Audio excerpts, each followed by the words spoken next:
Are you interested in making functional and innovative devices, learning how to 3D print, write code? Well, I have the class for you. This is James Maxwell from the W. Principles of Engineering and Design Principles of Engineering are two courses that work together, giving students the ability to get creative, get their hands dirty, and explore the creative side of engineering. From learning about what engineering is to the design process, circuits, coding, and civil engineering, and much, much more. If you're good at math and science and art, this is the place for you. It's a great place to combine all your interests. If you are interested, I have good news. There are 3 levels so that you could really get involved, starting as a sophomore all the way through your senior year. And you better be prepared for your career path and college.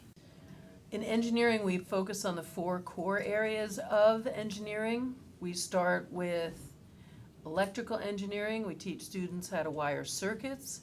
We work with computer engineering, teaching students how to do coding with Arduino so they can make lights blink, fans move, along those lines. We teach students how to use and build upon a skill set with 3D printing. They are building right now in engineering 2 roller coasters, so they're doing some civil engineering, which is also entertaining.